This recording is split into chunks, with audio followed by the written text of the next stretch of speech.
दोस्तों हाजिर हूँ मैं आपके सामने आज फिर से एक बार आपके कॉल रिकॉर्डिंग का पार्ट 2 लेकर। जी हाँ, आपको मालूम है कि मैंने आपकी समस्या को लेकर सीआरसीएस ऑफिस में बात किया था और अधिकारी से बात होते समय मैंने उनका कॉल रिकॉर्ड भी किया था।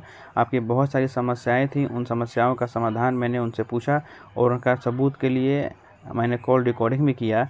मैं आपको सुनाऊंगा। इस वीडियो का पार्ट 1 मैंने पहले ही अपलोड कर चुका हूं, क्योंकि वीडियो बहुत लंबा हो जाता, इसलिए मैंने आपको बताया था कि मैं पार्ट 1 और पार्ट 2 में इसका कॉल रिकॉर्डिंग अपलोड करूंगा। इसका मैंने पार्ट 1 अपलोड कर दिया है पहले ही, आपने अभी तक नहीं देखा है तो जाइए डिस्क्रिप्शन बॉक्स में उसका लिंक पड़ा हुआ है, आप वो वीडियो देख सकते हैं। अभी मैं आपको पार्ट 2 सुनाने जा रहा हूँ। पार्ट 2 में भी मैंने उनसे 3-4 क्वेश्चन पूछे थे जिसका समाधान उन्होंने बताया था। तो आइए चलते हैं अगले रिकॉर्डिंग पर कि उनसे मैंने क्या क्वेश्चन पूछे थे और उन्होंने उसका क्या जवाब दिया। सर, अपना नाम तरंगे परिवार में आपका स्वागत है। आपको सकाल सहायता कर सकता हूँ? जी नमस्कार सर।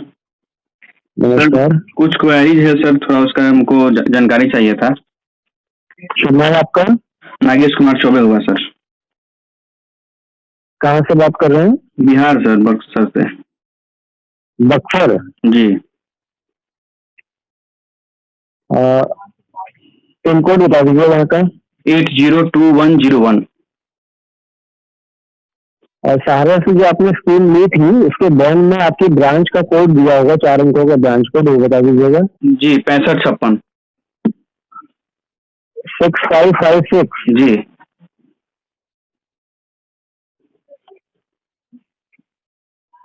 ये तुरहा टोली फ्रेंचाइजी से स्कीम ली थी आपकी? जी सर, तुरहा टोली से ही सारा स्कीम था मेरा। बताइए क्या जानकारी चाहेंगे? अच्छा, एक सर बहुत बड़ी समस्या है सर कि हम लोग के पास सर सहारियन का सर्टिफिकेट है और सहारियन के सर्टिफिकेट में सर उसमें जो डिपॉजिट अमाउंट है वो 2 तरीके का दिया गया है। एक में पूरा अमाउंट लिखा गया और दूसरे में पॉइंट में लिखा गया है। तो सर हम पॉइंट को अमाउंट में नहीं, उसे कन्वर्ट नहीं करना है। उसमें बेसिकली जो आपका मूलधन जो अमाउंट वर्ड में लिखा हुआ है जी, वो प्रिंसिपल अमाउंट आपका है, प्रिंसिपल अमाउंट की एंट्री करनी है सर। नहीं सर, जैसे हुआ क्या था, क्यूसॉप में जब हम लोग का खाता था तो क्यूसॉप में मान लीजिए कि मेरा क्यूसॉप से जब कन्वर्ट किया गया तो उसको जो अगले बॉन्ड में आपका कन्वर्ट किया गया तो उसको आधा अमाउंट में लिखा गया, आधा उसमें पॉइंट्स में आपका लिखा गया है। इंटरेस्ट को लिख दिया गया, हाँ इंटरेस्ट को पॉइंट में लिख दिया गया है और मूलधन को लिख दिया गया है अमाउंट में। हाँ, तो उसमें जो भी एंट्री करनी है उसको मूलधन पे ही एंट्री करनी है, उसमें ब्याज सहित अमाउंट नहीं डालना है। जो कस्टमर का मूलधन है वो मूलधन की एंट्री करनी है, इसमें मूलधन की एंट्री करनी है। जी। तो सर मेरा मूलधन सर पूरा ना हुआ। क्यूसॉप में अगर मेरा 20,000 था सर और उस टाइम पे जब कन्वर्ट हुआ है तो मेरा 20,000 का अगर 30,000 हुआ है तो मेरा पूरा मूलधन तो 30,000 हुआ ना सर। इसके लिए आप एक बार ऐसा निवेदन है कि आप ब्रांच में संपर्क करें तो वहां से आपको जानकारी मिल सकती है, सहारा ऑफिस से। जी जी सर। समस्या तो लगभग मुझे लग रहा है कि बहुत सारे लोगों को आ रही है कि उनके पास जो सहारियन का 2 बॉन्ड है, एक बॉन्ड में तो मूलधन दिया गया है, वो आपका अमाउंट में दिया गया है और दूसरे में दे दिया गया है पॉइंट में। तो वो पॉइंट को कैसे कैलकुलेट करें या फिर कैलकुलेट करें या नहीं कि ऊपर वाले को ही केवल वो अपना मूलधन के रूप में लिख दे, ये समस्या बहुत सारे लोगों को थी। तो इसके बारे में भी हमने जब सीआरसीएस पोर्टल पे बात किया तो वहां से यही कहा गया कि चूंकि आपको मूलधन ही लिखना है और मूलधन यहाँ पे क्या लिखा जाए ये आपको केवल सहारा इंडिया ऑफिस ही बता सकता है। जी हाँ, क्योंकि बहुत सारे लोगों का जब क्यूसॉप में पैसा था तो क्यूसॉप में जो आपका मूलधन जमा था, जब कन्वर्ट हो रहा था तो जो आपका मूलधन जमा था तो उस मूलधन को आपको अमाउंट में लिख दिया गया, यानी कि शब्द में लिख दिया गया एक सर्टिफिकेट पर, और दूसरे सर्टिफिकेट पर जो क्यूसॉप का ब्याज था उसको पॉइंट में जोड़कर लिख दिया गया था। तो आपका तो मूलधन जो था वो दोनों हो गया, क्योंकि जब कन्वर्ट हुआ आपका सहारियन में हुआ तो सहारियन का मूलधन तो दोनों हो गया, पॉइंट वाला भी और आपका अमाउंट वाला भी, तो आपको दोनों जोड़कर लिखना पड़ेगा। तो यहाँ पे बहुत सारे लोगों का संशय था कि क्या हम भरें, तो इसके लिए अभी हमको सीआरसीएस से यही कहा गया है कि आप चाहे सहारा ऑफिस से बात कीजिए, वही आपको इसका समाधान बता सकते हैं। तो दोस्तों मैं आपसे अपील करूंगा कि अभी आप रुक जाइए, मैं आपको 1-2 दिन में सहारा ऑफिस में जाकर और वहां से मैं संतुष्ट होकर ये आपको बताऊंगा कि आपको पॉइंट को अमाउंट में बदलकर और उसको जोड़ना है कि नहीं जोड़ना है आपका ऊपर वाले अमाउंट के साथ। मतलब कि आपके पास 2 सर्टिफिकेट है तो दोनों को ऐड करके आपको मूलधन लिखना है कि नहीं लिखना है, ये मैं सहारा ऑफिस जाकर और अपडेट होकर आपको बताऊंगा। तब तक आप अभी अपना सहारियन का पेमेंट होल्ड रखिए, अभी उसका आवेदन मत कीजिए। आइए चलते हैं अगले प्रश्न की तरफ। और सर एक और चीज था कि अगर सर फर्स्ट पार्टी का, सर मान लीजिए सहारा में बहुत बार हुआ था कि हमने ज्वाइंट अकाउंट खोल दिया था, तो फर्स्ट पार्टी के नाम से सर हम अपना डिमांड करें साइड पे या फिर सेकंड पार्टी के नाम से? जॉइंट अकाउंट जो है, जॉइंट अकाउंट तो दोनों के नाम से है ना सर? जी, दोनों के नाम से है। इस जानकारी के लिए आपकी कॉल को समझ में हेल्प रख सकता हूँ? जी धन्यवाद। होल्ड करने के धन्यवाद। जी सर। जी नागेश जी, इस जानकारी के लिए जो जॉइंट अकाउंट की इन्फॉर्मेशन है, आपसे मेरा निवेदन है कि आप कल या परसों तक हमको परसों तक उसके रिगार्डिंग कॉल करें सर। जी सर, जी सर। और सर एक और सर इसमें थोड़ा कर लीजिए कि माइनर का सिर्फ सर बहुत अकाउंट खुला हुआ है, तो माइनर का डिमांड कैसे होगा? माइनर की इस समय करंट स्थिति क्या है? माइनर की स्थिति समय अभी 18 वर्ष नहीं हुआ है सर। 18 वर्ष में है, तो उसकी जानकारी के लिए भी आपसे निवेदन है कि जो जॉइंट अकाउंट वाला जो आपको क्वेरी थी, जी जी सर, और उसी जो उसको माइनर बेटर कर अकाउंट, दीजिएगा सर। हाँ, इसके रिगार्डिंग हमने ये सूचना भेजी हुई है। जैसे ही हमको उत्तर मिलता है तो आपको जानकारी दी जाएगी। आप कल से दोपहर तक हमको कॉल कीजिएगा। जैसा कि आपने सुना कि हमने अगला क्वेश्चन किया सीआरसीएस ऑफिसर से कि बहुत सारे लोग जो है वह सहारा में अपना ज्वाइंट अकाउंट खोले हुए हैं। ज्वाइंट अकाउंट मीन्स कि हस्बैंड और वाइफ दोनों ने अपना एक साथ मिलकर खाता खोला, ज्वाइंट अकाउंट खोला। और बहुत सारे सहारा में डिपोजिटर ऐसे भी हैं जिन्होंने माइनर अकाउंट खोला है, मतलब अपने लड़के के नाम पे अकाउंट खोल दिया है। तो इस स्थिति में वो कैसे अप्लाई करेंगे, क्योंकि यहाँ पर जो सीआरसीएस का पोर्टल है उस पर इसका भी ऑप्शन नहीं है कि वो कैसे अपना ऑनलाइन करेंगे। तो इसके एवज में हमको सीआरसीएस ऑफिसर ने यही बताया कि अभी हम उनको 2 दिन बाद कॉल करके और पूछें इसके बारे में। उनके पास अभी कोई अपडेट नहीं है। वो 2 दिन बाद हमको जब हम कॉल करेंगे उनको, तो हमको इस बारे में बता पाएंगे कि कैसे आवेदन करना है। तो आपसे यही रिक्वेस्ट है कि अभी आप रुक जाइए, होल्ड कीजिए। अभी आप, अगर आपके पास अभी ज्वाइंट अकाउंट का खाता है और आपके पास अगर माइनर अकाउंट का खाता है तो आप उसको ऑनलाइन मत कीजिए। अभी आप रुक जाइए, अपडेट आएगा तभी आप ऑनलाइन कीजिएगा। और हाँ, अगर आपने खाता खोलते समय अगर आपका जो डिपॉजिटर था वो माइनर था लेकिन अभी वो वयस्क हो गया है, तो आप बेझिझक अभी ऑनलाइन कर सकते हैं। उनका पैन कार्ड बनवा लीजिए, उनका आधार कार्ड बनवा लीजिए और आप आवेदन कर दीजिए। और सर एक और चीज है कि सर घोषणा पत्र हमने सर अपलोड नहीं किया और फाइनल सबमिट कर दिया है सर, पेमेंट का ऑप्शन आ नहीं रहा है सर। घोषणा पत्र आपने अपलोड ही नहीं किया है? नहीं, साइट चूंकि धीरे चल रहा था तो अगला पे हम क्लिक कर दिए और अगला पे क्लिक किए, बस बिना अपलोड किए हुए रिसीव जनरेट हो गया मेरा। और फिर खोल रहे हैं तो फिर वो नंबर आ गया आपका?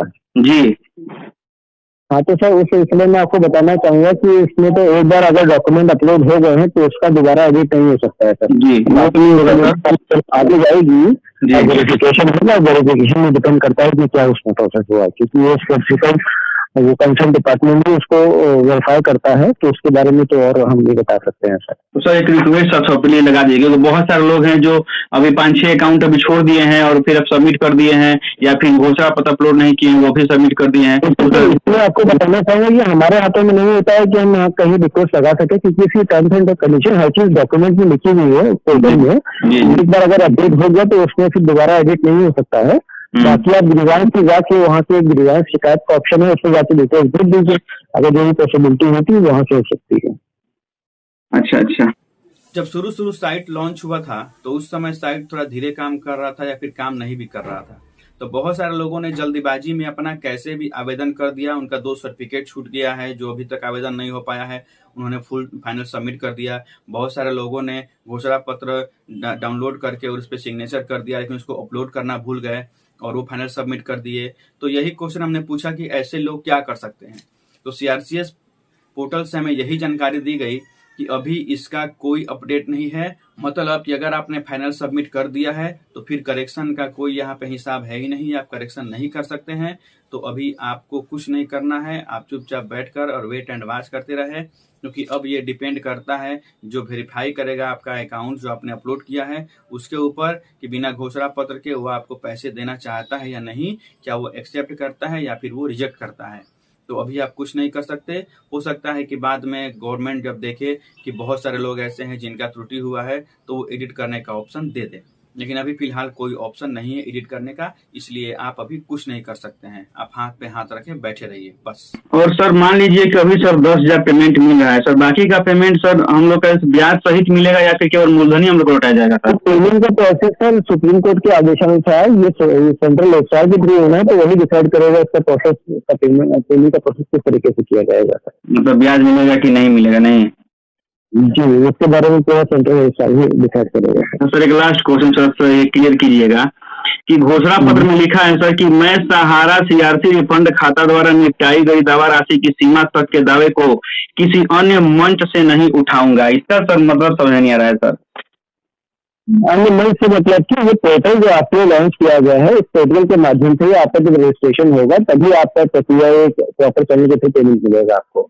अब सर बहुत सारे लोग समझ रहे हैं सर जी, बहुत सारे लोग समझ रहे हैं कि 10,000 पेमेंट मिलेगा उसके बाद नहीं मिलेगा तो हम कहीं और क्लेम नहीं कर सकते हैं बाकी पेमेंट के लिए अपना। पेमेंट का जो माध्यम है यही पोर्टल ही है, वो भी ऑनलाइन पोर्टल के माध्यम से ही पेमेंट होगा। इस कंपनी का यही चीज है इसमें, इसका मतलब ये नहीं कि इससे इतना अमाउंट मिलेगा। माध्यम जो है, जो सुप्रीम कोर्ट ने आदेश दिया था कि सेंट्रल रजिस्ट्रार के थ्रू पेमेंट मिलेगा, तो सेंट्रल रजिस्ट्रार ने ये माध्यम ऑनलाइन पोर्टल लॉन्च किया जिसके माध्यम से कस्टमर से पेमेंट करेगा। मतलब सर हम लोग आश्वस्त रहे कि हम लोग का पेमेंट मतलब फुल पेमेंट हो जाएगा इस साइड से? देखिए फिर मैं चीजें बता रहा हूँ ना, जो भी पेमेंट रिस्पॉन्सिबिलिटी है सेंट्रल रजिस्ट्रार की है और माध्यम ये पोर्टल है जिसके माध्यम से रजिस्ट्रेशन करके आप देंगे तो उसके हिसाब से पेमेंट आपको देंगे।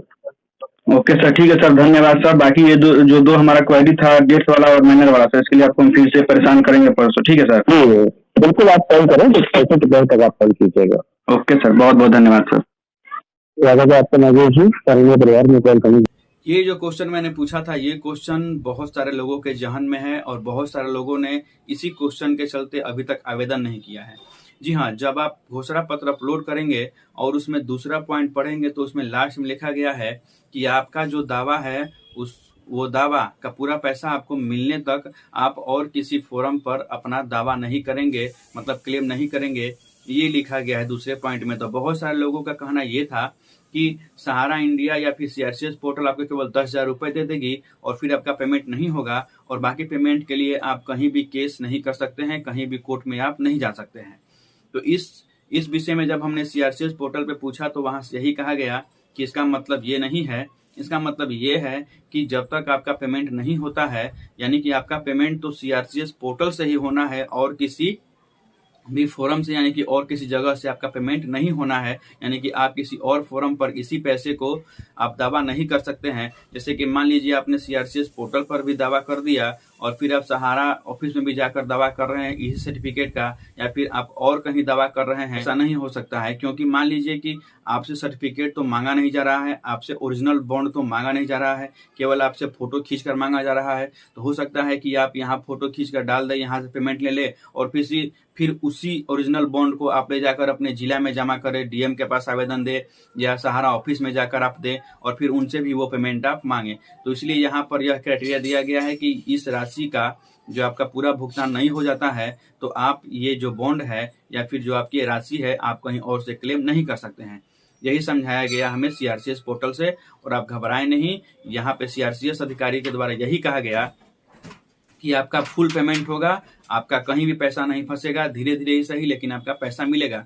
लेकिन हाँ, जब हमने ब्याज के बारे में पूछा कि क्या ब्याज सहित पैसा मिलेगा, तो यहाँ पे सीआरसीएस अधिकारी द्वारा यही कहा गया कि इसके बारे में उनके पास कोई जानकारी नहीं है। जो विभाग पैसा आपको पेमेंट कर रही है वो ये जानती है, यानी कि गृह मंत्रालय जानता है कि आपका ब्याज के साथ पैसा मिलेगा या फिर नहीं मिलेगा। तो इस बारे में सीआरसीएस पोर्टल के द्वारा कोई हमको जानकारी नहीं दी गई। दोस्तों आज बस इतना ही, ये हमारा लास्ट क्वेश्चन था और आपसे एक रिक्वेस्ट करूंगा कि अगर आपको लगता है कि मैंने कोई क्वेश्चन पूछना उनसे छोड़ दिया है या आपके जहन में कोई अगर प्रश्न है तो आप कमेंट बॉक्स में जरूर लिखिएगा, ताकि मैं फिर से सीआरसीएस ऑफिस में कांटेक्ट करके और आपके प्रश्न को उनके सामने रख सकूं और उसका जवाब मांग सकूं और आपकी दुविधा को दूर कर सकूं। चलिए मिलते हैं अगले वीडियो में, तब तक आप भी मस्त रहिए। धन्यवाद।